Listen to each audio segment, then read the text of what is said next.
Hello and welcome, friends out there in YouTube and Facebook and Twitter land, all those internets places.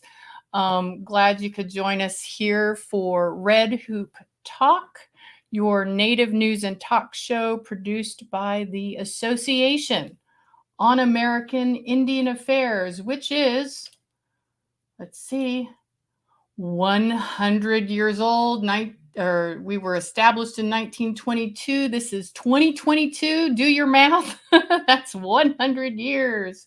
So congratulations to all of those people who have made activism in Indian country a part of what they do on a daily basis and helping to support the association in 100 years of that activism and advocacy. Red Hoop Talk is one of the wonderful things that the association does. It is a show that showcases natives working on matters that are important to Indian country and how we stay close to culture. Oh, by the way, I'm Shannon O'Loughlin. I'm a citizen of the Choctaw Nation of Oklahoma and your illustrious host for Red Hoop Talk. I wanted to give you a couple of informational pieces. Oh, before I forget, let me thank the peoples on whose land I am standing, the Piscataway peoples in what is now called Maryland. I hope you all are out there watching. Please feel free to, I think we might have some trouble streaming to Facebook. So hopefully, it looks like, sorry about this, we're having a little technical hiccup. It looks like we're having problems streaming to Facebook right now, and we'll keep trying, but not quite sure what's going on there. So we may be missing our Facebook watchers for tonight, but we're still on YouTube, we're still on Twitter, and hope everyone is finding their way to us. Please feel free and comment in your comments there, wherever you're from. Let us know who you are and where you are listening from. Let's see, I've got a couple of other news things before we bring on our wonderful guests. They're not really news. They're more like Association on American Indian Affairs news. We are hiring. We're looking for a communications and public affairs director to help strengthen our team and the work that we do on Red Hoop Talk and out there in the public communicating the work we do and supporting Indian country. I also want to make sure that all of you know that the association is the oldest nonprofit providing scholarships to graduate and undergraduate students, Native students. And if you go to our website at www.indian-affairs, come back here, video, indian-affairs.org/scholarships, you can find out how you can apply for those graduate and undergraduate scholarships. We do our scholarships in partnership with the American Indian College Fund, and those applications are open until May 31st. All right. That's enough of that. Let's see. Any comments? JD, hi there. JD, if you could go to Facebook and tell everyone who's over there to come over to YouTube where you're watching, because we're worried that they're going to be missing out on the show. I'm going to look to try to make sure that it gets, the stream starts over there, but we'll see how that works. So technology will be technology, but what's most important is the discussion that we're going to have today about peyote and religious freedom. And we have some amazing special guest experts with us. the smartest Native women, some of the smartest Native women I know. As I was saying that, I was thinking, oh, I know some people are going to be pissed off at me if I say these two women are the smartest women I know. So I better generalize it a little bit further. So I love our guests today. We have CHRISTINE DIINDIINSI McCLEAVE. I know I screwed that up royally, Christine. She's from Turtle Mountain, and Dawn D. Davis, who is Newe, otherwise known as a citizen from the Shoshone-Bannock Tribes. And welcome, Christine and Dawn. Thank you so much for joining us on Red Hoop Talk. Hi. Thank you for having us. Yes. And I'm so glad you fixed that. I do not want to be known as the smartest Native woman. That's a lot of pressure. There's some smart Native women out there. But come on, we've got Dawn as a PhD. Christine, you're back in school getting your PhD. I mean, I'm talking to doctor and pre-doctor. Hopefully. I mean, it takes some smarts or some real stupidity to go through a PhD program, right? And if you're native in that kind of marble institution environment, it's not necessarily the funnest thing to do. Yeah. Right. I had people tell me not to. They said it's going to traumatize you. And so I'm either really ignorant or really optimistic. And you're doing it and you're doing it beautifully. Dawn is new to Red Hoop Talk. So Christine, you've been on the show before. Dawn, would you mind telling us a little bit more about yourself, introducing yourself however you wish? Sure. Thank you again for having me here. So my name is Dawn D. Davis. I am a Newe. I'm an enrolled member of the Shoshone-Bannock Tribes. I live here on the Fort Hall Indian Reservation. I'm a mom. I'm also a wife. I'm a micro farmer, and recently completed my PhD from the University of Idaho. My PhD was entitled, I actually forget the title of my PhD. However, the work that I've been doing has been on peyote conservation, and the work that I did was primarily conservation from an Indigenous perspective. And so I laid out my entire work looking at re-indigenizing the research, but also looking at cultural perspectives, cultural concerns. I looked at Native American history in regard to peyote. I also looked at issues in modernity, what's happening with decriminalization, what's happening with landowners, what's happening with, all of these other issues that contribute to peyote's decline. And so, like you said just a few minutes ago, that going through the PhD has its ups and it has its downs. I had a mentor tell me that for us Indians, it's like hoop dancing. So by the time you're done, you become this excellent hoop dancer because it's a matter of jumping through hoops. Once you get through one hoop, you got to go through another and another and another. So, so that's where I'm at. Yes. Thank you, Dawn. And it's wonderful to meet you and have you with us. I'm so looking forward to this conversation. Christine, you want to share a little bit about yourself? Sure. Bonjour, Dewe Maganiduk, Dindizi Indigenicas, Makinak Waju, and Dunjiba, Magizi and Dudame. My name is CHRISTINE DIINDIINSI McCLEAVE, and I am Turtle Mountain Ojibwe. I'm Eagle Clan, and I am here in Minneapolis, Minnesota, on traditional homelands of the Dakota and the Anishinaabe peoples. And yes, I'm currently a PhD student at the University of Alaska Fairbanks in the Indigenous Studies program. I'm the former CEO for the National Native American Boarding School Healing Coalition. And I did my master's thesis on Native American spirituality and Christianity. And yes, Dawn, I don't remember the actual title of of it either. It was terribly written, and I think I changed it too many times. But suffice it to say, it's a master's in leadership. And so I looked at spiritual leadership in the Native community and the intersections with Christianity and modern spirituality and traditional spirituality. And of course, in that process, touched upon the boarding schools and forced conversion, how that impacted us. I myself am a descendant of boarding school survivors and was raised Catholic. And also in my thesis, I learned about the Native American Church and was, I guess, feeling drawn to peyote and using plant medicines for healing, which is now what I'm going to be doing my next degree and research focus on.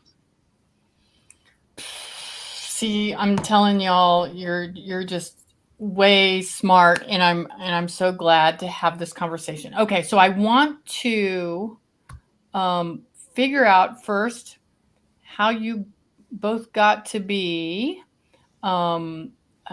really exploring peyote and plant medicine and the issues that you're dealing with today. Dawn, where, what part was it growing up? Why did you want to continue, kind of the advocacy that you got involved in? Did it have to do with anything about how you were raised, growing up in Indian country, being Shoshone-Bannock, something else? Yeah, it actually has to do with all of those things, Yeah. collectively. I was raised by my maternal grandparents, and the peyote practice has always been a part of our lives. It's something that we were just raised with. It was a part of, our family practice.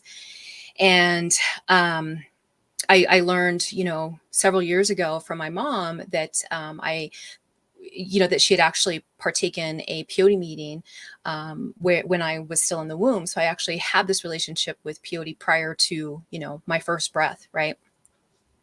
And so this idea about peyote decline and peyote, concerns, all of those things, it actually really came to me very organically. It wasn't, something that I needed to do for like a master's thesis or, a report or anything like that. It just sort of came very organically. And how that happened was actually while I was in a peyote meeting. I was actually in a peyote ceremony, and it just sort of happened. I just started recognizing, from noticing the size of peyote buttons in our medicine in ceremony growing up. When you're a little kid, these plants they're very huge, they're very large. And so just, getting into my teens and into my 20s, I started recognizing, yeah, these are getting a little bit smaller. Like, what's going on? Why are these not, the size that I remember?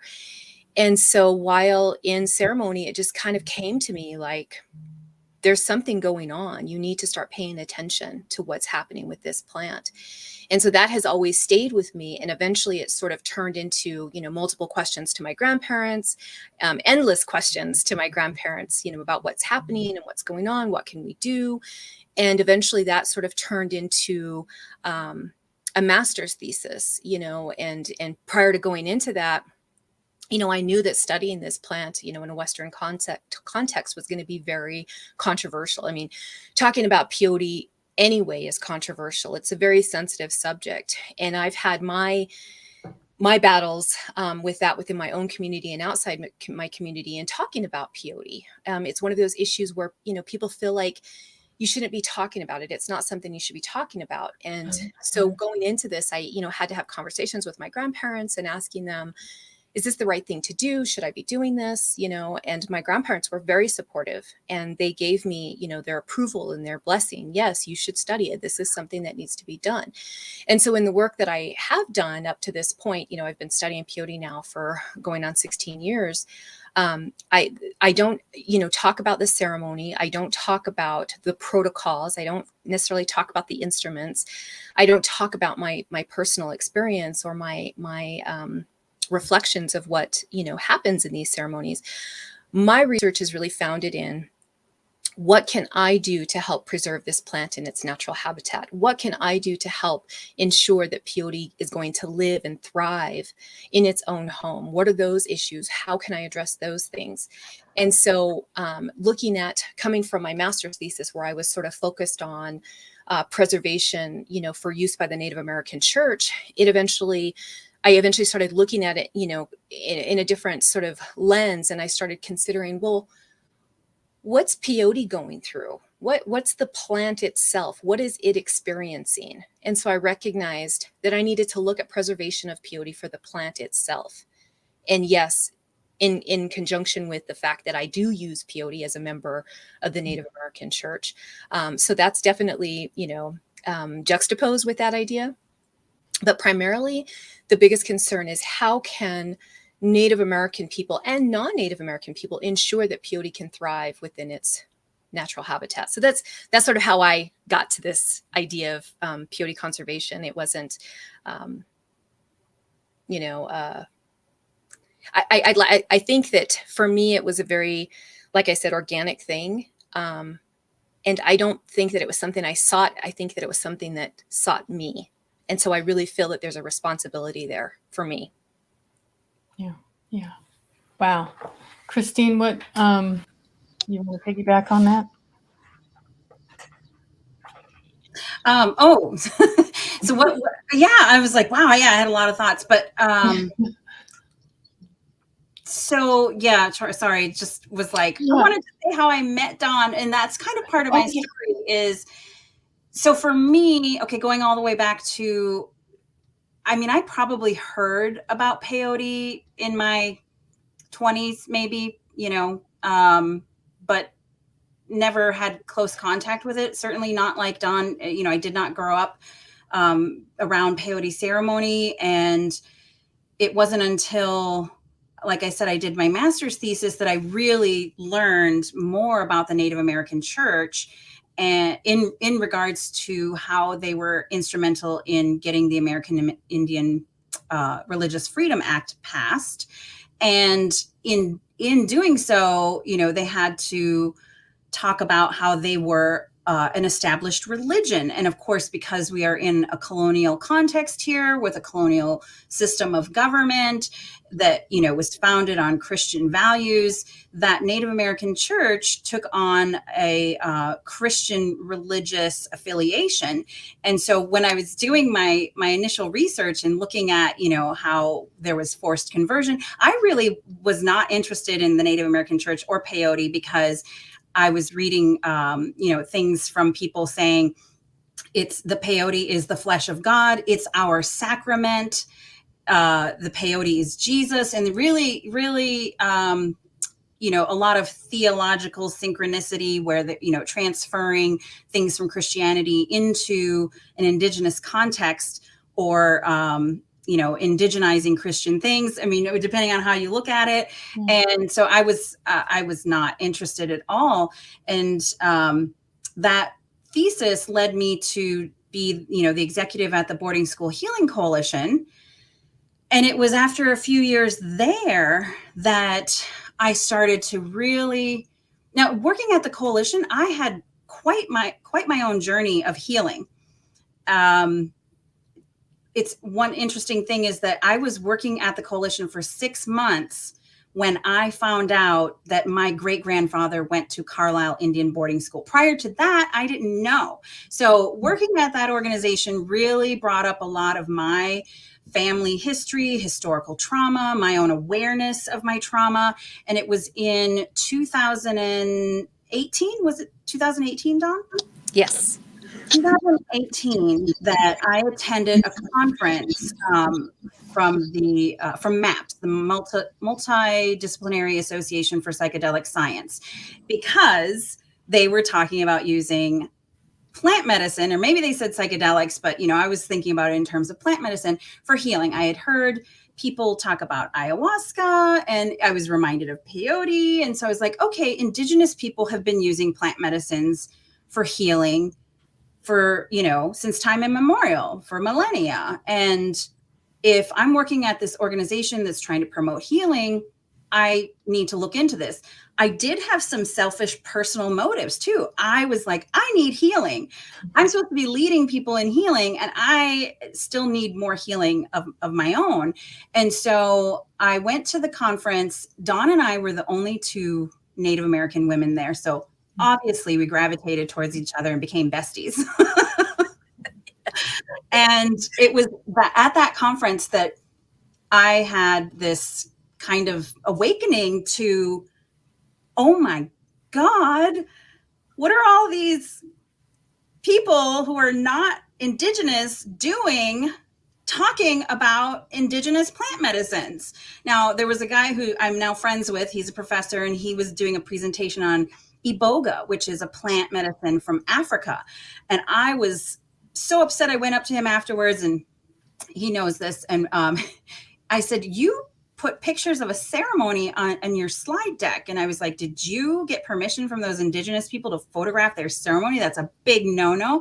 And he said he did. And I was just like, oh, I just, I was triggered quite a bit. And so that's one of the things Don and I have continued to talk about, and we'll delve into a little bit deeper here, is how these plant medicines need to be protected, because as we know from an indigenous worldview, we view them as relatives. We view them as living beings. And I'm kind of, foreshadowing here some of the work that I'm doing around cultural and intellectual property rights, in that these plants have rights themselves, right? There are countries that have passed laws, and tribal nations here in the US who have passed laws around the rights of nature, that these plants themselves have rights. Because if we don't pass these laws, and I'm speaking to you tribal leaders out there, then people here in the US who are, typically going to commodify and commercialize things are going to exploit our plant relatives.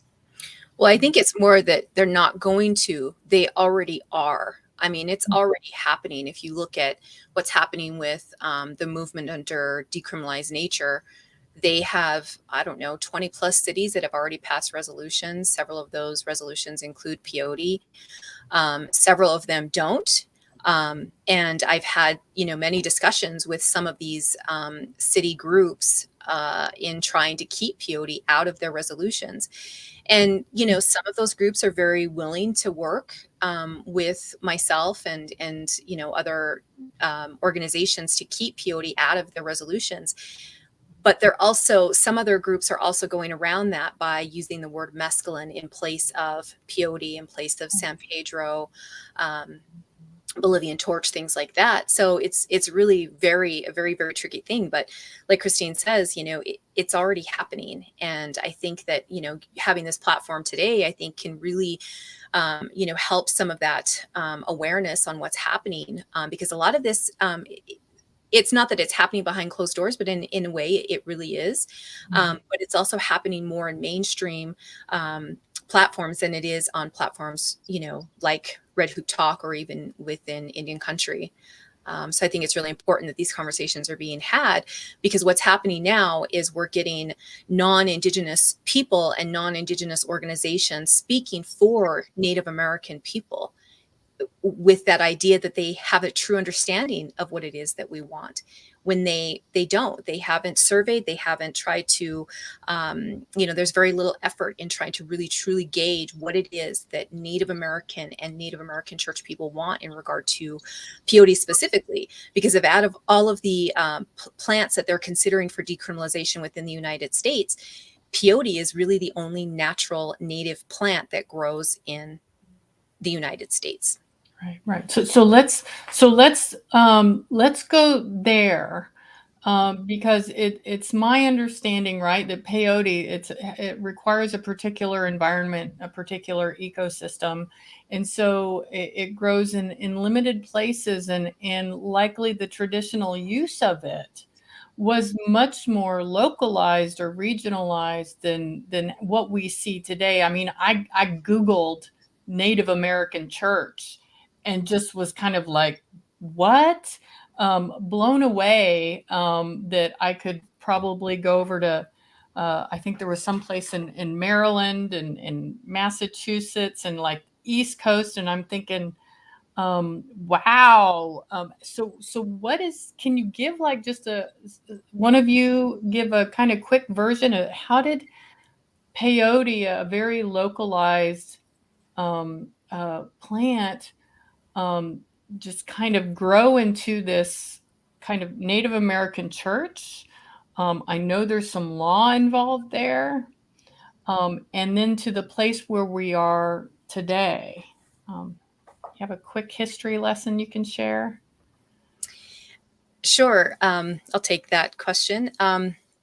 So the American Indian Religious Freedom Act, which was passed in 1978, Right. didn't exactly address peyote use, right? And so during that period of time, peyote was still considered illegal. It was already on the Controlled Substances Act as a Schedule 1 controlled substance.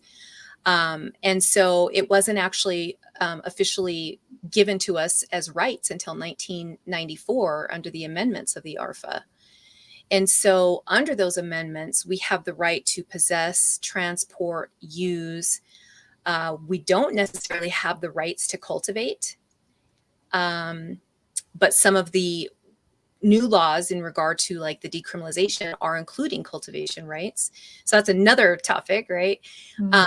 And so from so in 1990, when peyote was essentially deemed illegal again until the amendments in 1994, peyote practices were really underground. I was in high school during this time, so it's not that long ago that this actually happened.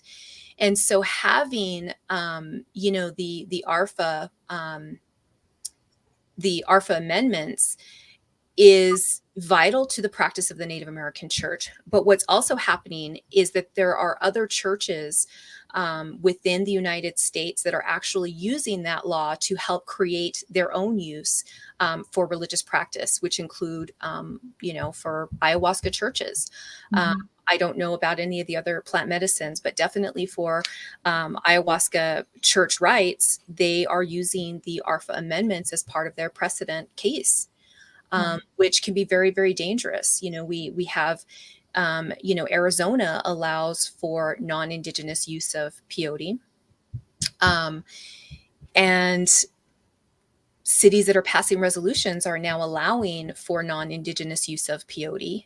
And all of these things, I believe, will directly impact the native population of peyote in Texas. So I was always taught, I don't know if anyone shares these teachings, but that we as different peoples in Indian country were put on a particular place. We're given life in a particular place with other certain relationships there, and that those all kind of go together. And it was our job to kind of protect the integrity of those relationships at those places. And it seemed like, from what I understand, it was the law that really changed how peyote was seen and could be used, right? So there was a Supreme Court case, Employment Division versus Smith. That was the 1990 date you had given, Dawn, right? And it was some people were going for employment law claims, workers' comp claims, and the employer said, no, you were fired for cause because you were using peyote. And the individuals said, no, we have this is used for religious sacrament. And it was out of that negative case. So it basically said, Oregon, the state of Oregon can kind of do what it wants because this is a law of general applicability that outlaws peyote use. And so it wasn't until 1994 when that amendment came into the American Indian Religious Freedom Act. And then it seemed to connect peyote with the Native American church. And so what I don't quite understand is how the Native American church, like where that came from and how, and then how it's just kind of spread into, what looks to me like kind of a new agey, Christian new agey kind of thing. But, I know I'm only seeing a part of it that is being shown. I'd like Don to answer specifically about that, but just from like a 30,000 foot view, the church and, the Christian church has been using indigenous peoples' rituals and spiritual beliefs and practices and ceremonies for thousands of years to convert them, has been integrating pagan rituals and ceremonies into the church. And so we saw that, when they came here to Turtle Island, and I, in my thesis, read a book that said Jesus was Native American, and was reading about how some people, when they do Sundance in the Lakota tribe, would say that, the center pole was Jesus. And so there really is there are a lot of examples of synchronization of Christian church pulling in aspects of indigenous ceremonies. And so it's no surprise that they did that with peyote as well. And I know from Dawn that there's a link to boarding school. So it was prior to the Religious Freedom Act at all. So that's a nice segue for you, Dawn. Yes, thank you for that. So like Christine mentioned earlier, the Native American church, yes, it does have Christian values, but the practice of peyote use is it exists prior to the idea of Christian elements into the practice. I myself grew up knowing that what I was partaking in was called peyote meetings. I didn't know that it was called the Native American Church until I was much older. So for me, and this goes back to how tribes actually use the Native American Church, right? It's a very pan-Indian religion, meaning that every tribe that has incorporated peyote use into their practice, they actually bring in their own cultural ways. They implement all of their own cultural values and their methods for how they partake in the Native American church. And so for my family, talking about Jesus and talking about God, those are things that we don't partake in. We don't say those things in our practice. Other people do, and on my reservation include God and Jesus and those kinds of things. I've been to a ceremony where they've actually used the Bible. That was new to me. That was a little shocking, but again, every tribe has their own way that they bring in their own personal elements to, make this connection. And so the introduction of the word and the use of the Native American church, the Native American church was actually established in 1918. And they went with the Native American church as a religion as a way to have access. It was a westernized, what's the term, like a bastardized version of how they could acquire their religious practice. I mean, so the natives back then were just essentially saying, okay, we're going to do whatever we have to do to ensure that we have the rights to this practice. And if we have to say God and Jesus in place of the creator, or however we identify the creator, we're willing to do that because we have a spiritual practice that we are now going to identify as a religion, right? And so even for myself as a person who partakes in the Native American church, I don't necessarily say that I belong to the religion of the Native American church because I don't look at it as a religion. I look at it as a spiritual practice. And I think there are a lot of people who have that same understanding. But we're following Western law, right? We're following the law of the colonizer in order to have access to our traditional practices. And this is there's a couple of reasons why this is so beautiful. One of the reasons is the word is overused, but resilient. Like we know how to survive, whether it's resistance or, just putting your head down. Native people know how to do that and serpentine down the road of life. The second is this acknowledgement that Native American beliefs and cultures, first off, let me say there's not a Native American belief and culture. There's not a Native American, tent teepee that we all sit under, right? That's not who we are. We are diverse Native cultures. There's about 900 Native American nations, tribes, bands, families in the United States. Only 574 are federally recognized, and they're diverse, right? And we're not static. Right. So no, we're not sitting around wearing headdresses and we're not the stereotypes that non-natives like to paint us into. But vibrant, diverse, ever-changing cultures that Well, they are like to paint us in the past, right? Like we're stuck in the past, right? Yeah, exactly. Yeah, because of the way the media and academia and history books have portrayed us. Like we were living in our teepees, sitting in our headdresses, and then we went extinct, and we're not here anymore. But we are resilient. We have adapted and we have enculturated. So we now there's a lot of synchronicity. There's elements of modernity and tradition, ancient cultural traditions. Yes. The only people that I know who own a loincloth are in 1491s. Right? Okay. So, and we don't want to see any of them in it. But anyway. For Dallas, except for Spirit, aka Spirit. we like seeing him. So, okay. Well, let's move.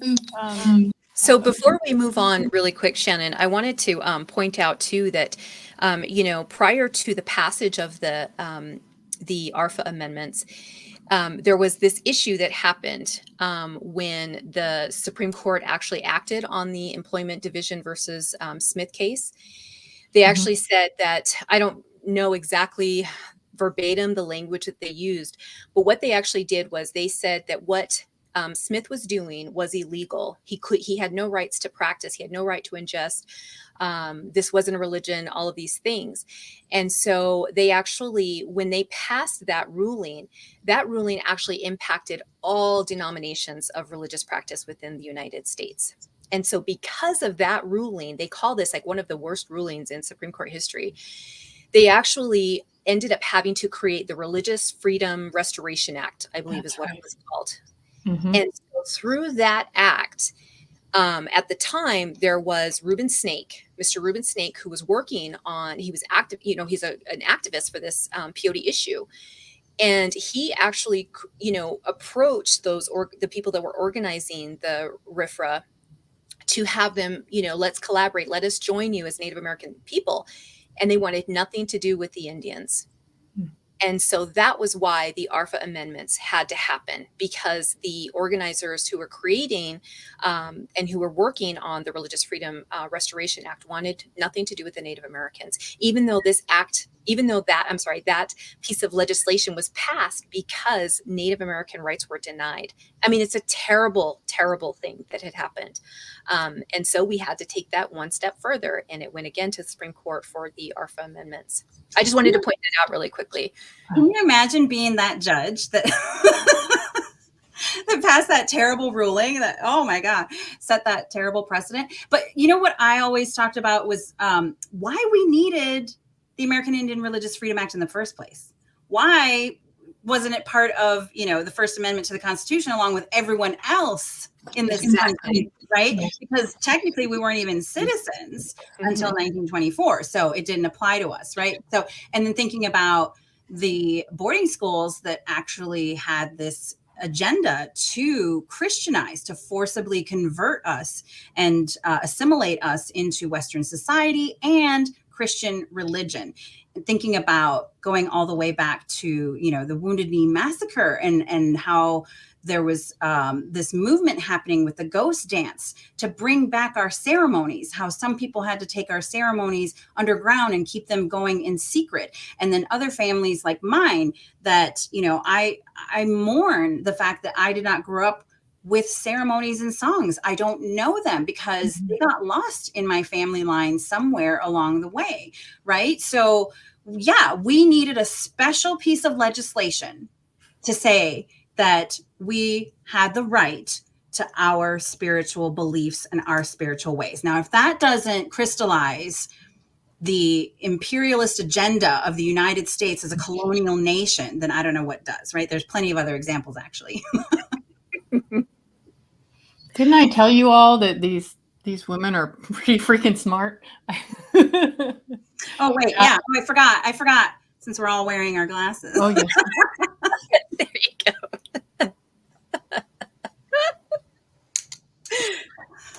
I felt out of place. I was like, oh, I need to get my glasses. I look smarter with them on, right? Supposedly, I'm not sure anymore. I think it's just covering up. What I like about my glasses today, Christine, you don't have to worry about this yet. It covers up some of the wrinkles that are starting. It's like, oh, yeah. And you don't have to wear much eye makeup either. I thought you were going to say it was hiding the bifocal. Yeah.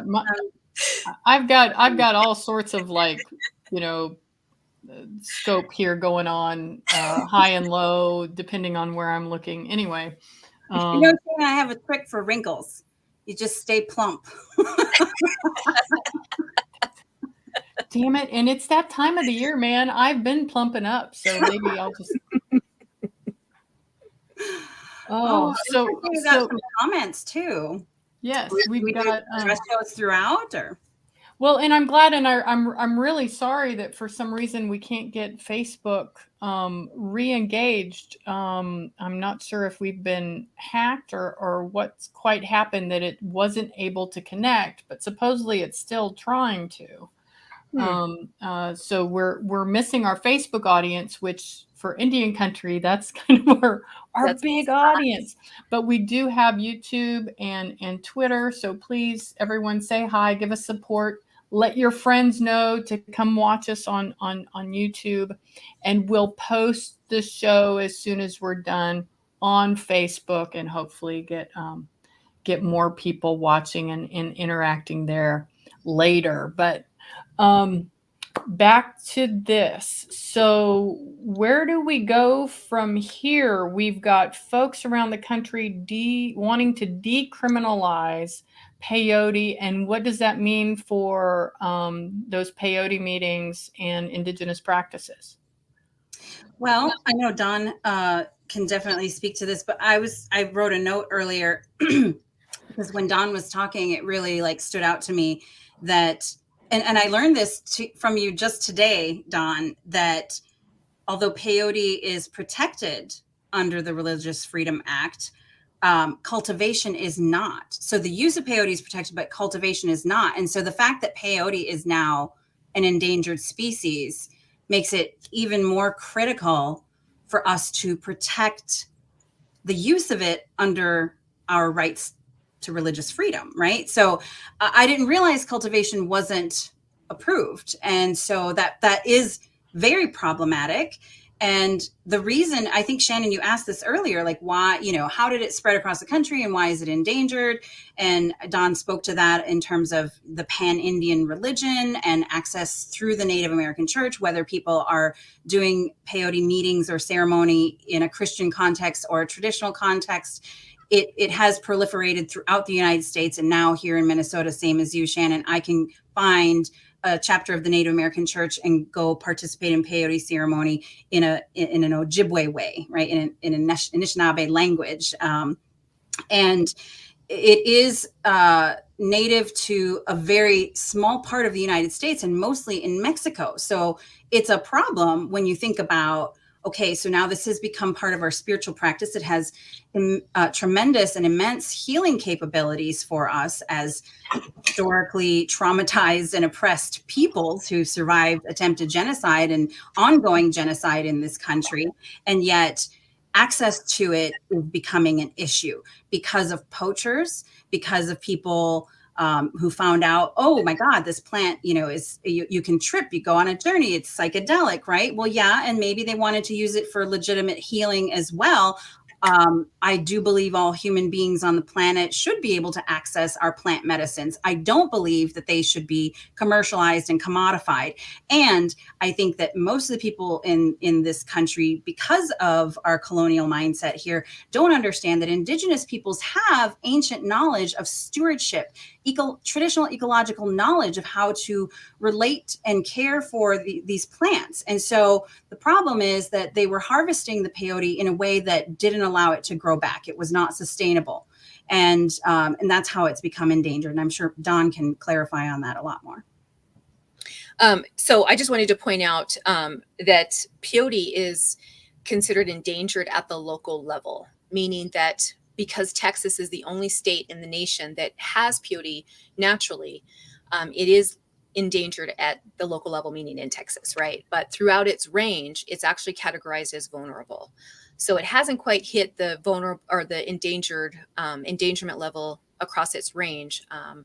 But nonetheless, having it be considered endangered at the local level really endangers the practice of the Native American church for all of those things. I mean, there's what I refer to as there's two types of threats. There's population threats, and then there are habitat threats, right? So there's population threats, which refer to what Christine mentioned about poaching, and there's also destruction by animals, and then there's also habitat threats, which are like land development, road maintenance, wind turbines. That's one of the latest causes for large tracts of extirpation, meaning that the removal of some of these peyote plants have made it so that peyote will actually not come back in those areas.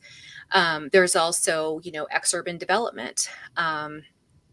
There's the largest population of wild feral hogs is in Texas. They have over 1 million. They're not eating it, they're trampling. And that causes a lot of destruction to the habitat. And then, to also go back to the idea of cultivation, there is a mention of cultivation in the amendments, but it doesn't necessarily allow for cultivation by Native American church people.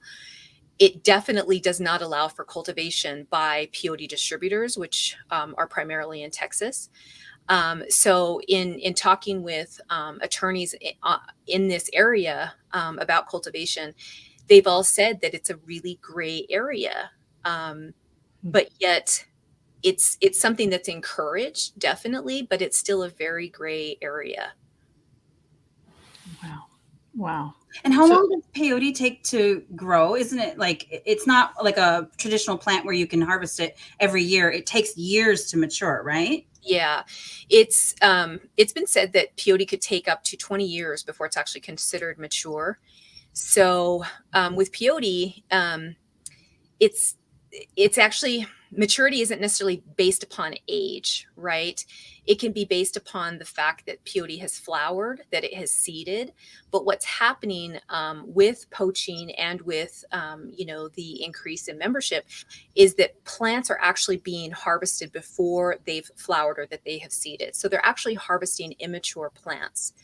The recommended cultivation or harvesting size is like 2.5 inches in diameter, which is not very big. I don't believe that that's an accurate size. I actually believe it needs to be larger than that. And I've also seen plants that are that size and in the wild. And those plants have not seeded at all. They have not flowered. So even though they reach the size of 2.5 inches in diameter, they meet that standard. They haven't actually seeded. So they're actually not considered a mature plant. So, having a maturity of that level, 15 to 20 years, it's a very sensitive and delicate habitat. Yeah. And if they haven't flowered or seeded, they can't keep propagating, right? They propagate, exactly. It reduces propagation of the entire habitat. And the people who were, poaching that weren't educated or informed were pulling it up by the roots instead of just taking the top of the plant and leaving the roots for the plant to grow back. Mm-hmm. Mm-hmm. which causes, even more destruction to the population and to the habitat. I think that, one of the recommendations that I made with my master's work was the need for, standards for peyote distributors, requiring that they only harvest plants that have seeded or that are mature plants, and that they meet these size regulations. And then also it comes down to Native American church members themselves in self-regulation, refusing to purchase plants that are immature. But again, it's like, what's going to happen to those plants? They've already been harvested. They're going to die. So it's this really unfair imbalance when immature plants have been harvested and it comes up for purchase. So should we be supporting peyote as what's the right word? Should we be supporting the cultivation, the commercial cultivation of peyote? Not commercial, no. Well, commercial agricultural as a product. Yeah, it's really tricky, right? So, Dawn, I know you have something to say on this, but since I'm taking cultural and intellectual property rights in class this semester, my focus is looking at the rights of plants, right? And the tricky thing is, so one of the case studies that I looked at was for manoomin, for wild rice. Here in Minnesota, it's been an issue. And although the White Earth Nation did pass a proclamation that issued the rights of nature, which extended to the rights of manoomin as it having its own being and its own rights, there's been a long battle here in the state of Minnesota for protecting manoomin as a sacred food for the Anishinaabe or Anishinaabe people. And one of the things that threatens it is commercial cultivation. So wild rice traditionally has thousands of genetic variants, and the cultivated rice that you buy in the grocery store and that you can now find around the world, there's a global wild rice market that's worth, millions. That's only two different strains. So it's not true wild rice. It's not truly diverse. And as we know from experiments with genetically modified crops, that although you may say it's contained to this field and we've left a perimeter of, so many acres in between our field and the organic crops down the road, that the wind does not adhere to those boundaries. The birds who eat the seeds, the pollinators that carry the pollen. So things can cross over, and we're concerned about the threat to truly indigenous wild rice in the area, as well as now the threats that are coming from oil pipelines and, threatening to destroy its natural habitat. So that's just one example. And so no matter what plant you're talking about, commercialization is not the answer. Indigenous, traditional, ecological knowledge and stewardship is. But in order to get those protections, in order to say this is protected under cultural intellectual property, we have to label it within those colonial systems as a product or something that we own as property, when we know that we don't consider our plant relatives something that we own. And so it's this conundrum of how do we protect it? So I'd like Dawn to pontificate on that. I think that, what's happening with peyote is very similar to what Christine just described with wild rice. I mean, it's a native species and they're being impacted very much the same. I think that, there's a big debate out there that cultivation is the key, cultivation is the answer. And again, I know it's not. And I have, such a strong opinion about that, because what's happening with commercial cultivation in regard to decriminalization and those resolutions, what's happening is that they're trying to find ways to make peyote grow faster, right? So they're introducing grafting. They're using they're grafting peyote with San Pedro and other, other fast growing cacti in order to speed up the process for growing peyote so that they can have access to it faster, right? And so, a part of what, all the old people have said for decades and decades is that they want to have wild peyote. They want to have what is naturally growing in Texas. They don't care for this commercial stuff. They don't care for, cultivation. This was research that questions that I inquired in my master's thesis work was what do Native American people feel about greenhouse cultivation? And every single one of them was like, no, we don't want it. That's not something that we're interested in. We want the natural wild peyote. And so that goes back to this responsibility of we need to take care of what is naturally growing in Texas as option A, not as option Z. Option A is being pushed as cultivation. That's the key. And so if they are cultivating, where are they getting their first rounds of peyote? They're getting it most likely from the peyote gardens of Texas. And so what's going to happen after a decade? What's going to happen after 2 decades? Are we going to be having this genetically modified version of peyote? Will my grandchildren will my grandkids, let's forget the grandkids. Let's talk about us right now. Will we be ingesting genetically modified peyote? Because we believe that cultivation is the key to saving peyote. I don't think so. Wow. So Plan A is protecting the native indigenous peyote and plant. Is there room to have white people go off and take a little bit and do whatever the heck they want to with it over there? Do you know what I mean? Is that okay? Do you think we can develop some kind of protective bubble around this important plant and still let, whether it's science or New Agers or whatever, go over there and take their thing and commercialize it over there? I don't know. I don't know how we can stop them. I mean, honestly, right?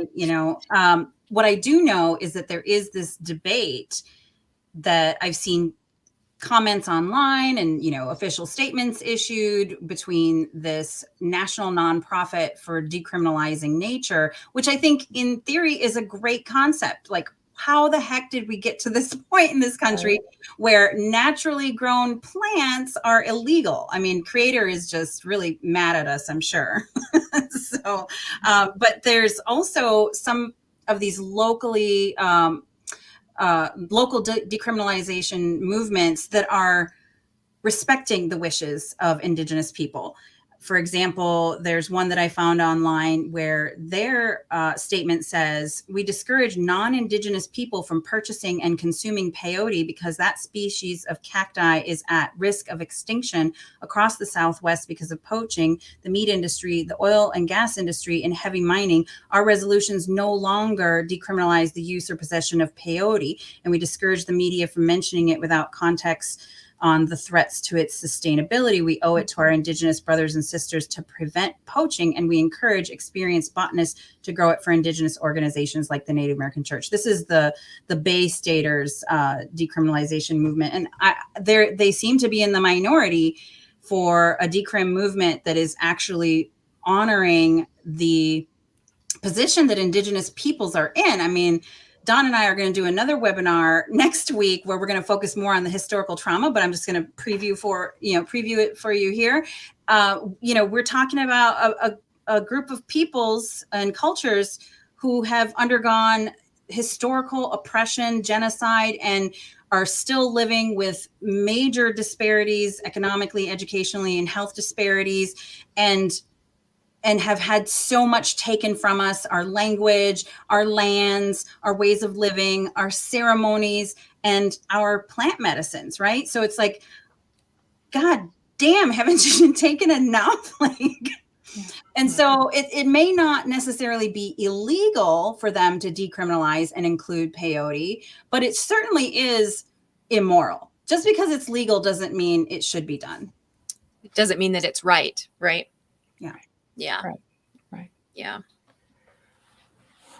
All right. So what are our next steps, and how do we, I guess there's a couple of pieces to this. First, there's still an idea that we've kind of taken into ourselves about plant medicines and about them not being good enough or illegal or whatever. And our Native American families, have, I mean, I remember, do you remember your grandma's tables? There was just like the centerpiece of prescription drugs, like in the middle in baskets. You're This talking is about my my Monday basket of prescription pills, and this is the blood pressure stuff, and this is the diabetes, and this is like so.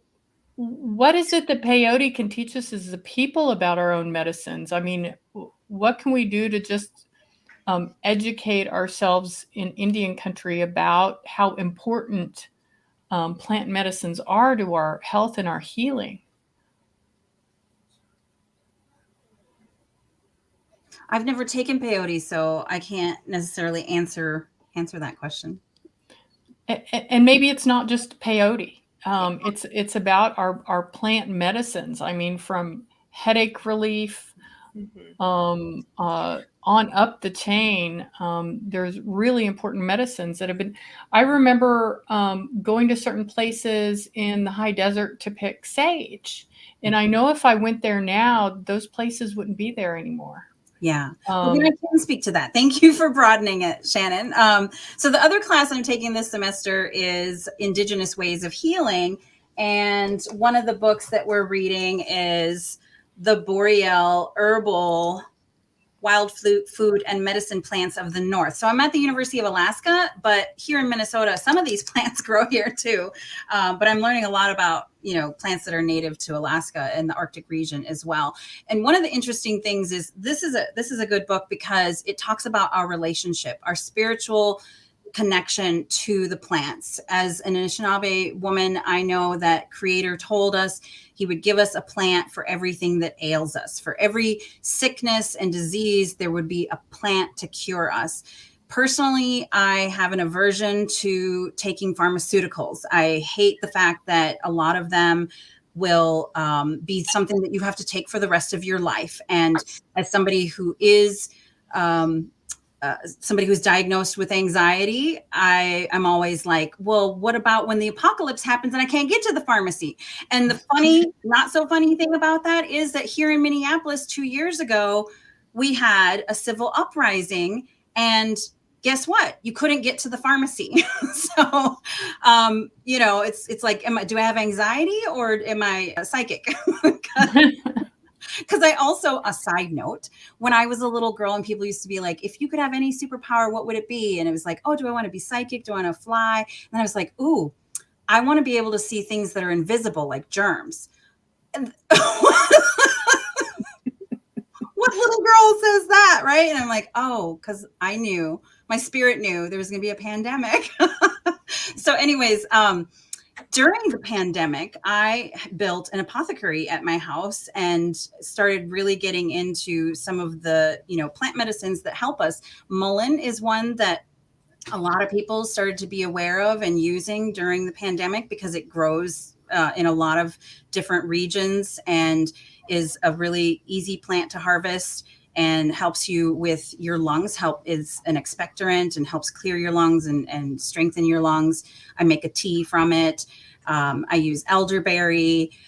I also have chaga, turmeric, like all the things that are easily accessible, but I'm trying to learn more about how can I find these in the wild. I know that my culture also has teachings about how to harvest specific plants. And we were just talking about that last night in class, that, some of our ways are not just, oh, you sing this song because it's in honor of the gifts that the plant is giving you, but the song tells you what time of year to harvest. It tells you how to harvest. And I think that's really important knowledge that Western culture just often doesn't realize we have. And at this point, we're probably not going to tell them either. Well, and I think that's like one of the biggest concerns I have with what's happening in the psychedelic space is that, the push for psilocybin, MDMA therapy, they're coining this as like the cure all for everything, right? That you've got to have mushrooms. You've got to take mushrooms. It's going to cure every single ailment that you have, every issue that you're dealing with. This is going to be the cure all for everything, right? And I think that that's not only silly that they do that, I think it's also dangerous because psychedelics aren't for everybody. Not everybody can take a psychedelic. But not only that, but by pushing psychedelics the way that it currently is with what's happening in what is being called the psychedelic renaissance, I think that we're really, really getting away from all of those basic plant medicines that, Native Americans use. So like a part of, what happens with the Native American church, yes, peyote is a very important part of that, but that's not it. That's not the only plant medicine that's a part of the Native American church. Just like every other ceremony that Native Americans have, there isn't, one plant that they depend on. It's a variety of things. They all complement each other in one way or the other. And one of the things that we really get away from when we talk about, natural medicines is water. Water is our first medicine. That's the go-to medicine for me. That's my first medicine, right? That should be everybody's first medicine. Exactly. It's what's in my cup as well. And we don't take care of water. Water is one of the things that we just really take for granted.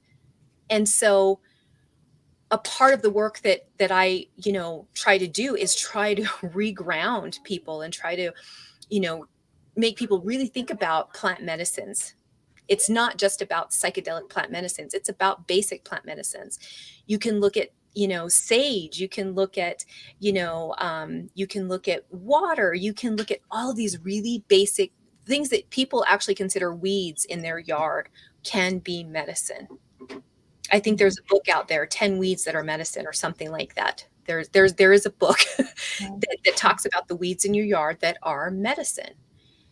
And we really have gotten away from that. And so that's one of the concerns that I have with the psychedelic space is that they've pushed psychedelics so hard that people are forgetting that there's actually other plants that we can be looking at for medicine that can do a lot of these things that they're pushing psychedelics for.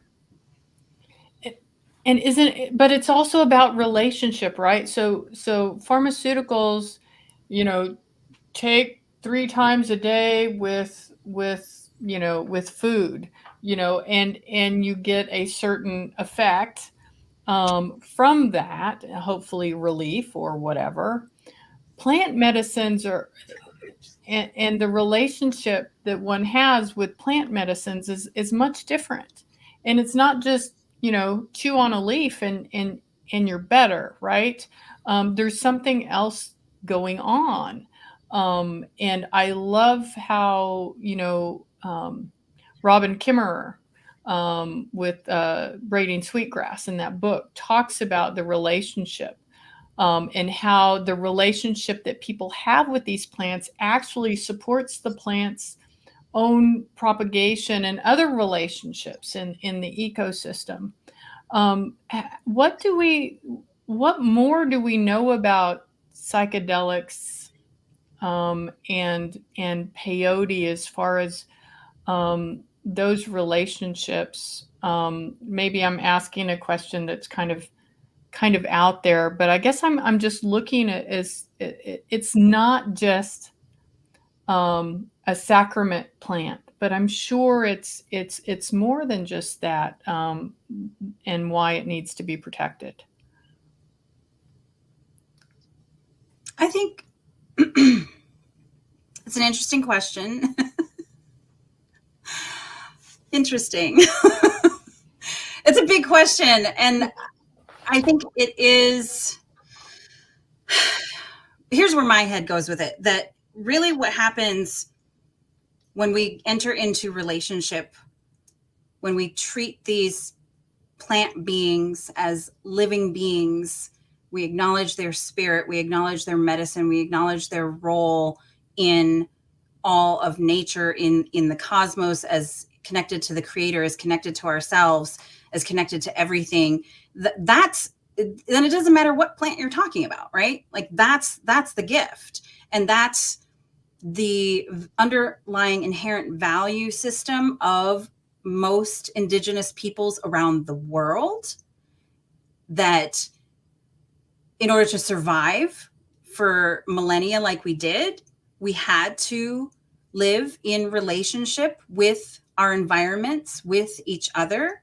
And so when you look at indigenous worldviews and indigenous values and indigenous perspectives, it is one of relationship and harmony. And so when you take these, psychedelic is one term, right? Another term, a scientific term, is entheogen, meaning it turns you inward. So when you have a plant that has the entheogenic properties, there's a bunch of stuff that goes on with the with your neurobiology. And I'm looking at that for my degree as well, looking at the neurobiology of some of these plant medicines and what actually happens. Because as I mentioned, I have anxiety and I don't want to keep taking SSRIs, which is a selective serotonin reuptake inhibitor. So there's something going on with serotonin, and what the commonality that a lot of these plant medicines have in common is that they target serotonergic receptors in your brain. So now I'm getting into the neurobiology of it, right? But so there's something going on. There's something going on neurobiologically, but there's also something going on spiritually, because they turn us introspective, because they shut off a part of our brain that's, left brain analytical side, and open up our right brain. In fact, there's a lot of bilateral communication going on when you're under the influence of these plant medicines. There's people talk about DMT as the spirit molecule, because it's naturally occurring in our bodies, but it only gets released when we die. And so my theory, now I haven't done any scientific research on this. This is totally just like intuition or speculation, is that it's DMT. It is the spirit molecule. And what it allows us to do is leave our body. And so we're entering into the spirit realm when we take DMT. And that is the psychedelic property that's in ayahuasca, right? So you're literally entering the spirit realm. And so there's something really powerful about these plant medicines. And what also is happening within the psychedelic renaissance is people all over the world need healing from trauma. It's not just indigenous peoples, although I would say we should have priority. We're first in line. Yes. But they're finding that if you approach it in a casual manner, that sure, maybe you have a trip, maybe you see some spiritual beings, or you have an aha moment. But for people who are looking at it for true healing of deep trauma, childhood trauma or other traumas, that integration afterwards is very important. So you have this spiritual experience on your trip, and then you have to integrate it into your life, right? So you enter the spirit realm, and then you come back to this body, and you might forget the lessons you learned when you were over there in the spirit realm. So I think that to answer your question, what do they teach us? They teach us about our place on this earth and within the cosmos. And that's really powerful. And that's worth protecting, no matter what your origins or ancestors are from. Yeah, and I missed the question, but I just wanted to come back to, the idea about plants being, we having a relationship with plants, right? So how I've been taught is that plants are our relatives, right? That's why we interact with them the way that we do, right? We ask them if we can harvest them. We give them thanks. We have offerings. We give appreciation, right? And I learned, from a really young age, that a lot of the plants that I was ingesting in peyote meetings were much older than myself. They were way older than me. So we refer to them as our elders. We refer to peyote as our grandfather. We refer to peyote as our grandmother, right? So it's about building this relationship as relatives, but it's also about the responsibility that we have to these plants. How do we fit into that relationship of responsibility? And I think that that's something that is really removed and disconnected from non-indigenous, non-native peoples. And it can also be disconnected from indigenous peoples. I will admit that there are some that don't always follow that. But for the most part, that to me is imperative, that we have this responsibility to our plant relatives. So what do we, so I brought up that from Sasha Cisco. He says, entheogen also means to generate the divine within, which kind of connects to what you were saying earlier, Christine. And then Lance said that even the color green from plants changes the brain structure.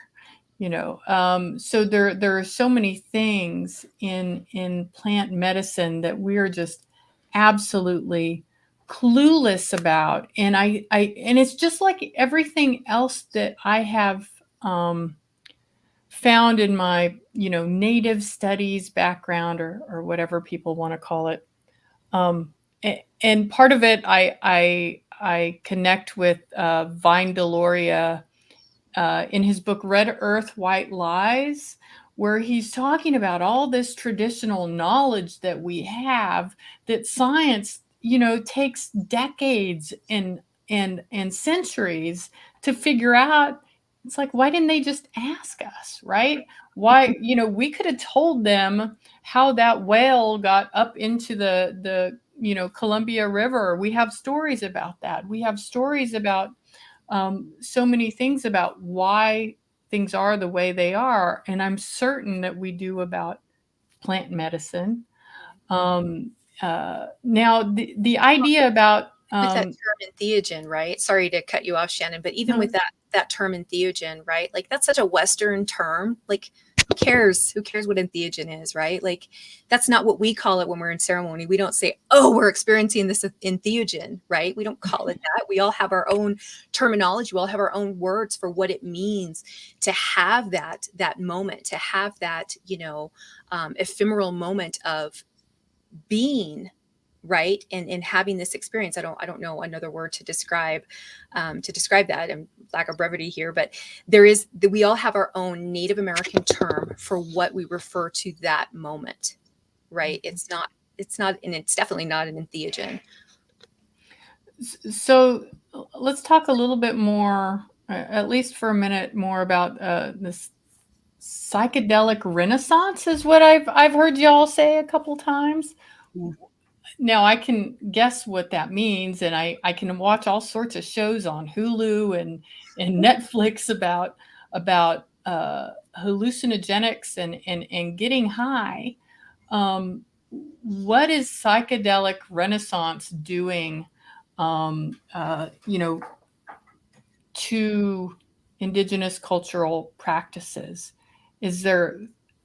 Can we say there's theft going on? Can we protect it? Is there anything that can help us protect those plants in Texas? I love how you have such big questions for us. Like we have the answer. I like the solve the world's problem. Let's put the Indian aunties on it. We got this. I like the question, but I also want to come back to what you just said about getting high, right? Like, I think that's a contributor to what's happening with the peyote practice, right? Like, there's this idea that people who partake in peyote meetings and the Native American church, that we're just sitting around getting high, right? Like, that's completely inaccurate. And it's also really insensitive, right, to say that terminology in association with actual religious practices, right? But it's probably fair to say that someone sitting in Oakland at the park ingesting peyote is probably getting high. They're not having, ceremony. They may be having their own personal ceremony, but they're not having a ceremony in a way that Native Americans have used peyote for, right? I hope that's making sense as it's coming out of my mouth. Yeah. I think there's pros and cons to the psychedelic renaissance. don't want to be just all negative about it, but there are some concerns, like with most things, as it's a new frontier.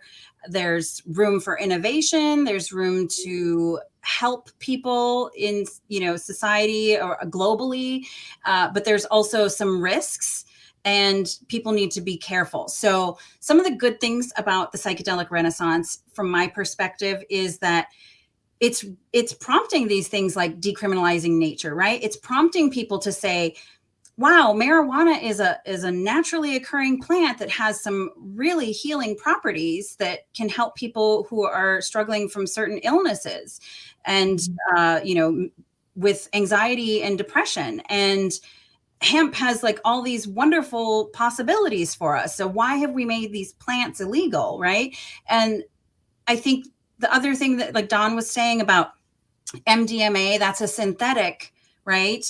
But psilocybin is naturally occurring in, several species of mushrooms. So there's a cross section here between, okay, some of these are naturally occurring, and then some of these are going to be synthetic versions, like LSD. And overall, like the history of synthetic psychedelics started with LSD. And there's a whole story by Albert Hofmann about how he synthesized LSD. He mistakenly was trying to make a heart medicine.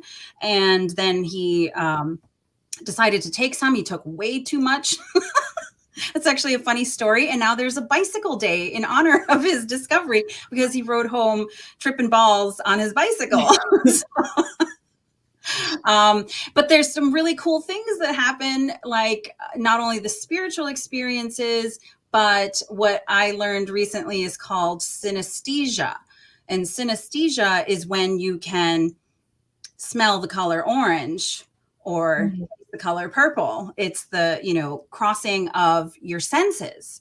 And again, that's something that's happening neurologically. And so it really opens our mind. And so this is where we get into like, okay, the 60s, people were like, let's open our minds, right? And then they started talking about wonderful things like free love and end war. And then the government made it illegal. Now, there were some actual legitimate problems because, like Don said earlier, not everyone should take psychedelics.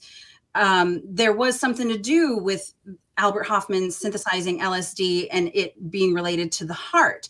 If you have a heart condition, psychedelics are not okay. It's a risk because they raise your heart rate and your blood pressure. So not everyone should take it, also because they actually create like a temporary psychosis. They do a lot of things in your brain. And if you have any kind of permanent psychoses or, certain psychological diagnoses, it's also a risk for you.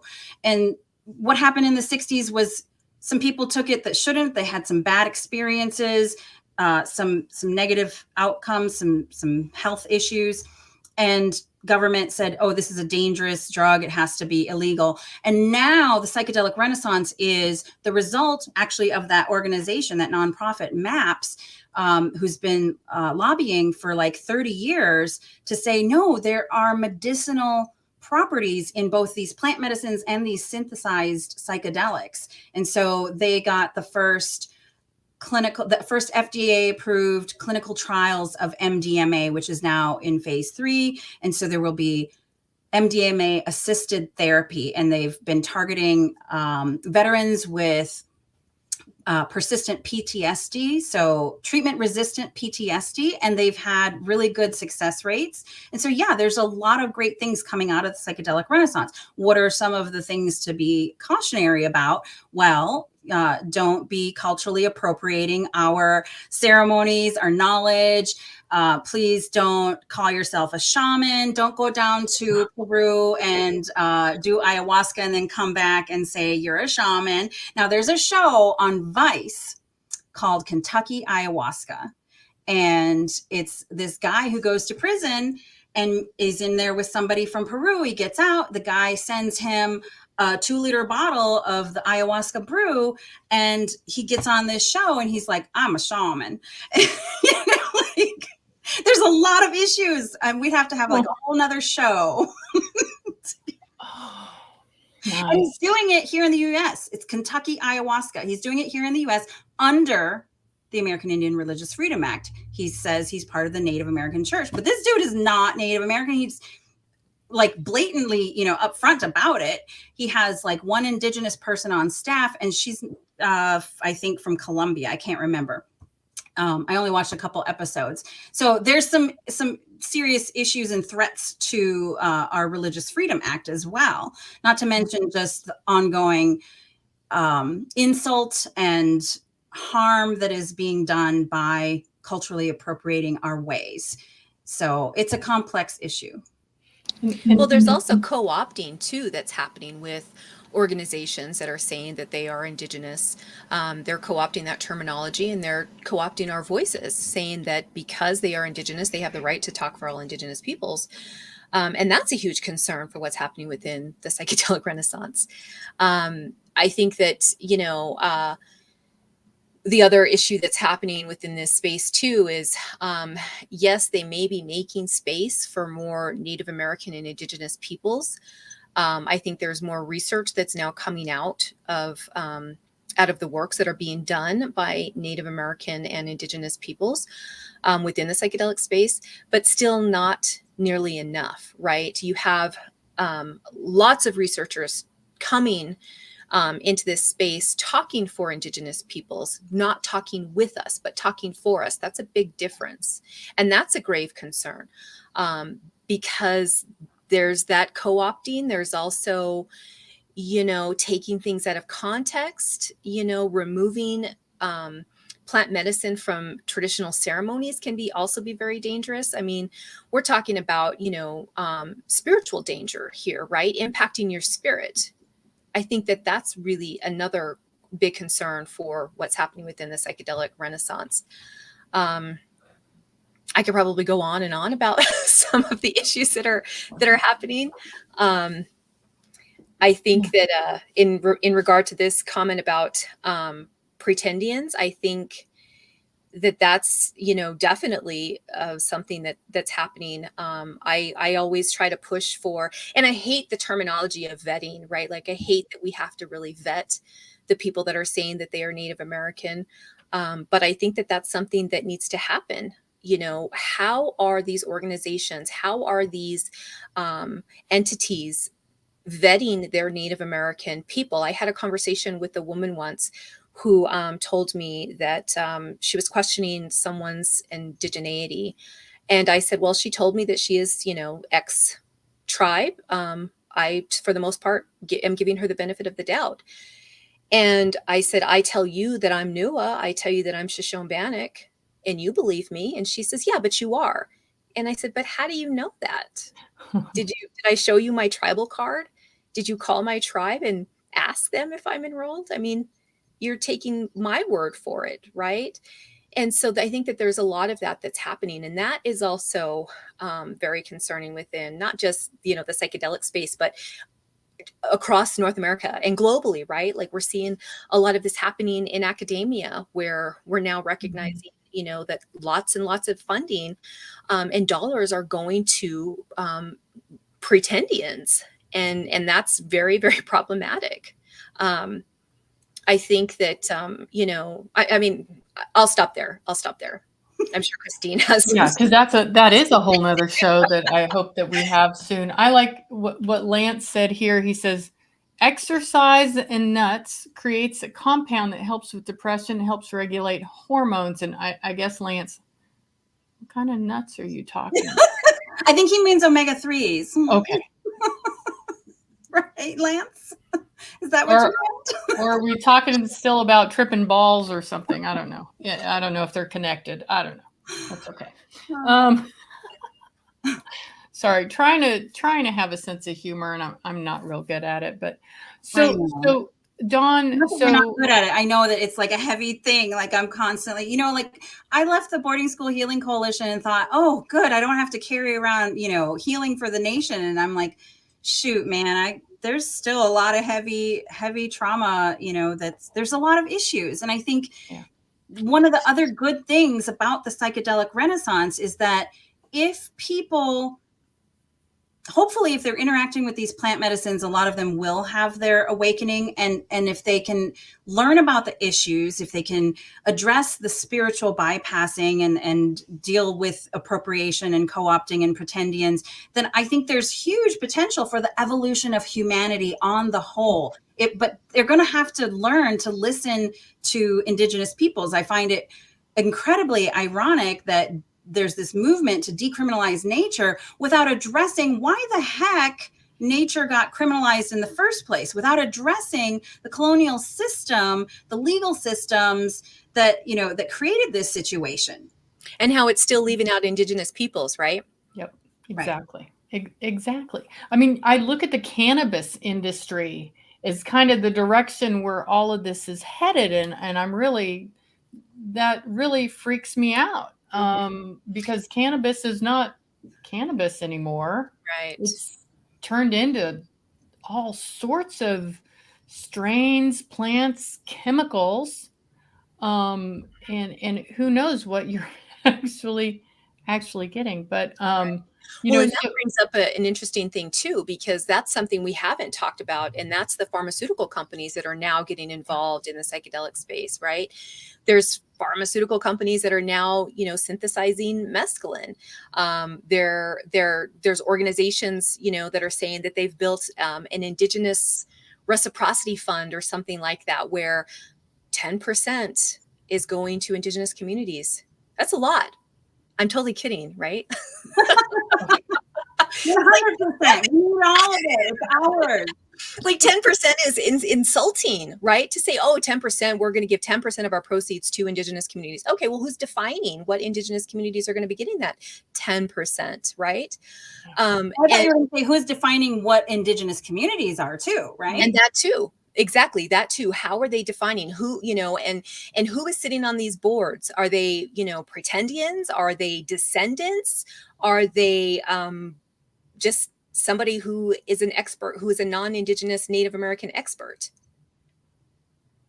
Right? Like those are things that have to be addressed, that we need to address those issues. I mean, it's so problematic. It's so problematic. And I think that it's insulting. I think that it's totally insulting that there can be this organization that can say we're giving some of our proceeds, a very small penny proceeds, for taking their knowledge, for appropriating their ceremony, you know, their songs, all of these things. I mean, it's just, there's just so much that's happening.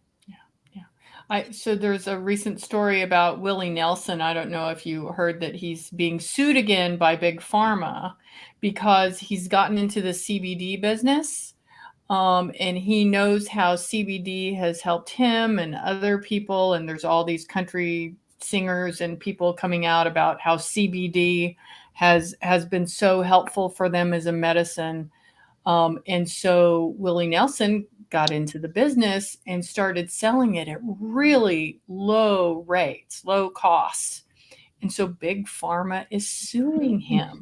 Oh my God, you mean he made it affordable? He made it affordable? That is worthy of imprisonment. Absolutely. Do they have a patent on CBD? Like, is it a certain strain? That's the thing, is like with cultural and intellectual property rights, in order to patent something that's naturally occurring in nature, you have to invent a new strain, right? So, I mean, you can't just say you own CBD because it occurs across so many different plant species, like so many different strains of the marijuana plant. So what the heck? And yes, anytime there is money to be made, it's a big danger. It's a big warning for us. And that's why I just keep thinking maybe there is hope that the psychedelic renaissance will cause a lot of people to wake up to the fact that we are living in a colonial empire, a global colonial system, and leaving the planet and colonizing Mars is not the fucking answer. Well, wait a minute. I'm going to drop an F-bomb, so there it is. I think there are some people we do want to go to Mars, and they can stay there. So I'm not opposed to that. Well, but I also think too that like it's not just a wake up call for people within the psychedelic space. It's also a wake up call within Indian country that more Native American people are aware of what's happening in mainstream society with our plant medicines, what's happening with peyote, what's happening, and I've brought this up on another platform, that I think it's really, very audacious that decriminalization efforts are decriminalizing plants that don't even grow in our own country. Like, that's problematic, right?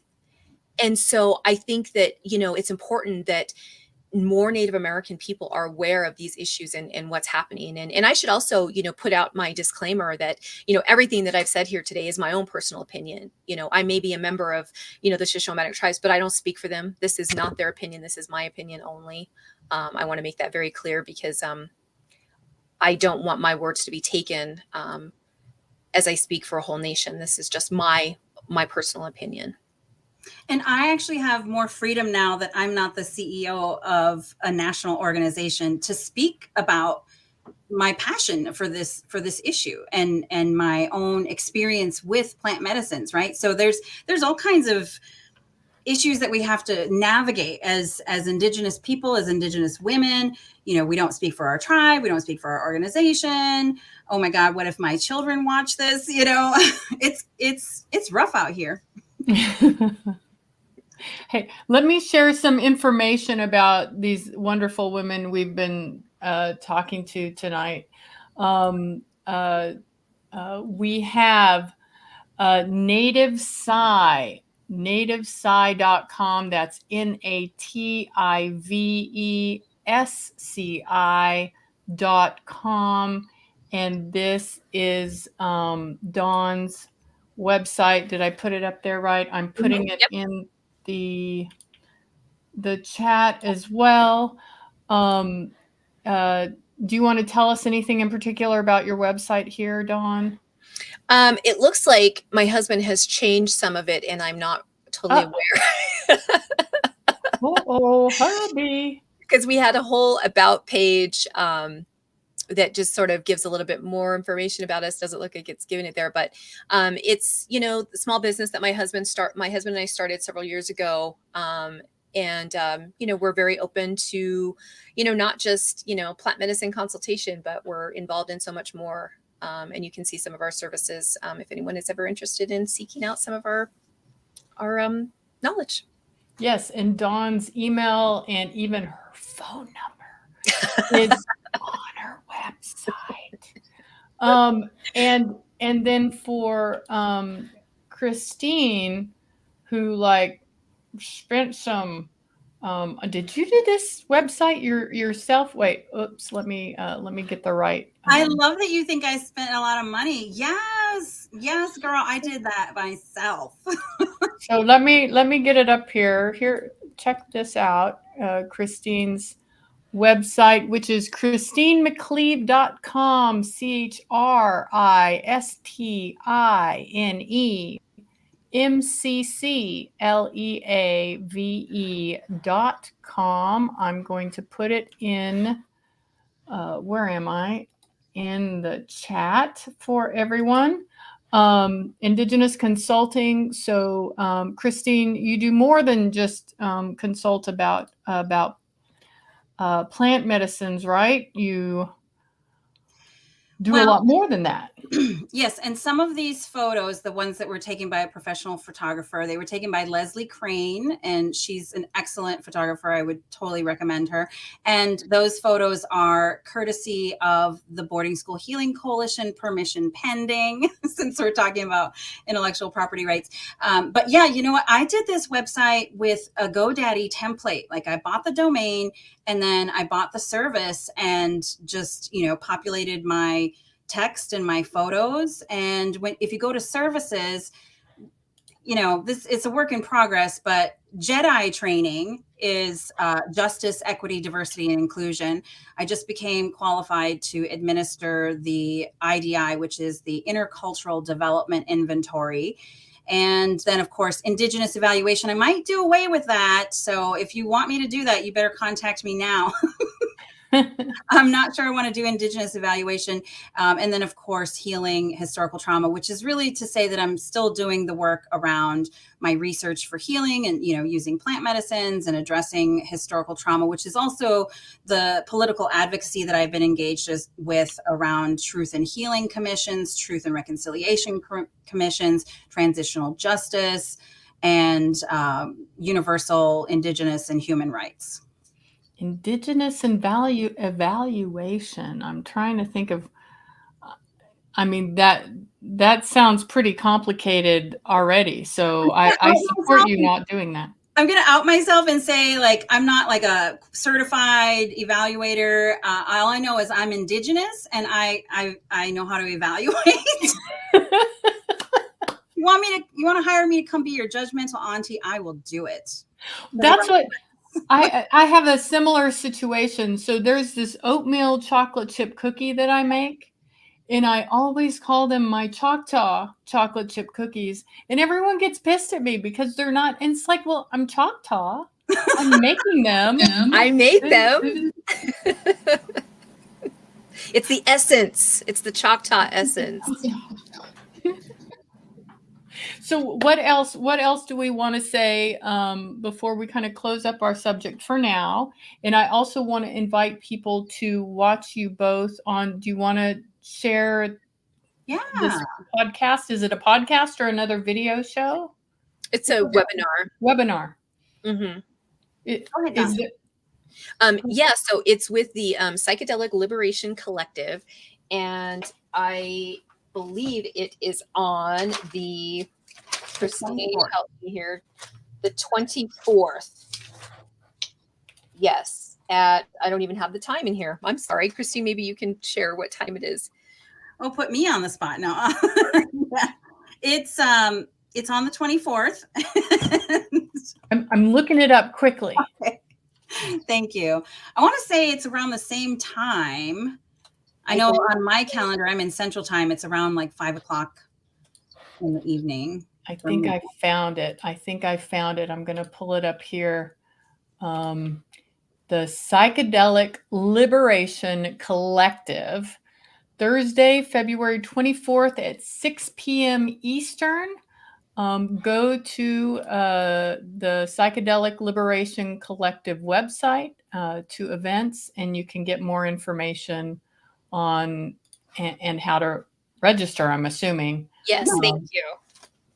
There you go. Yeah, and so we're going to be broadening it from just peyote to, as you can see, psychedelics in general. We'll probably talk about ayahuasca a little bit more. And instead of the maybe legal focus and the Religious Freedom Act focus that we had on this talk, we're going to be talking more about the historical trauma and healing of historical trauma and the potential for the psychedelic renaissance to really up its game and really help Indigenous peoples heal, not continue harming us. Yeah. Mm-hmm. Yeah, that seems to be, the things that matter the most to who we are as human beings.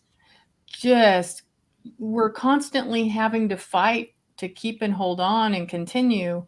Dawn, I'd really love to hear from you if you have any last words or action things that we could do, whether it's to better educate ourselves, or if there are actually people we can call and bug or poke.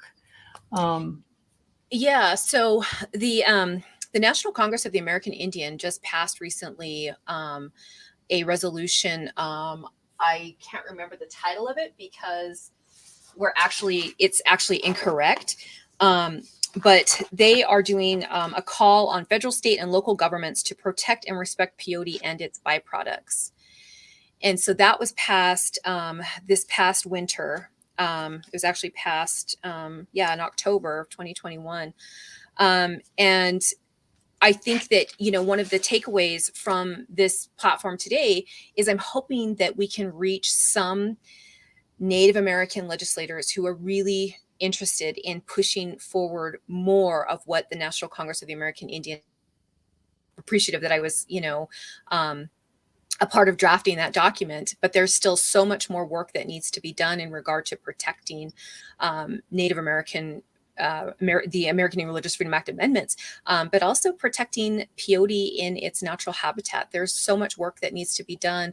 And I'm, more than open to having individuals reach out to me in regard to maybe ways that they are seeing that we're not. And just having more of those, having more dialogue around conservation, but particularly with legislation. I'm really in trying to make that transition to that area. Yes. Yes. Well, the Association on American Indian Affairs absolutely supports you. Red Hoop Talk and our Red Hoop Talk supporters absolutely support this work and anything that we can do to help and keep education going, and whatever we can do to stay close to culture and protect ourselves, we want to do. Let me give you a do you all have any kind of last words or anything? What are your last words? Your last meal? Are you going to read your last Will you now be blindfolded and okay. My last words is be a good relative. No, seriously, be a good relative. And I would just say thank you, Miigwech, Shannon, for giving us this platform. I really hope that a lot of people start to look into this issue. We need to raise the awareness within our Native communities, and our tribal nations need to start looking at passing their own pieces of legislation to protect the rights of nature. And we, of course, need to up our advocacy on, the federal level as well. So thank you. Yes, thank you very much, Shannon. And thank you to those that participated with us live today. And very appreciative to have this time with you both. Well, thank you, Christine and Dawn, for taking your time on a Friday evening with us all here. I'm going to take our video from tonight and make sure it gets on Facebook. And please apologize to your friends and everyone that we weren't able to go live on Facebook this evening. Please don't hesitate to reach out to the Association on American Indian Affairs at general@indian-affairs.org if you have any questions about the show or would like to make suggestions on guests or new hosts or what have you. Please do that. I'm going to go ahead and close up shop here with us all tonight. So please, thank you. Applause. And have a wonderful weekend until we meet again. Remember that everything is sacred. We are accountable, and together we can make a difference. Good night, everyone.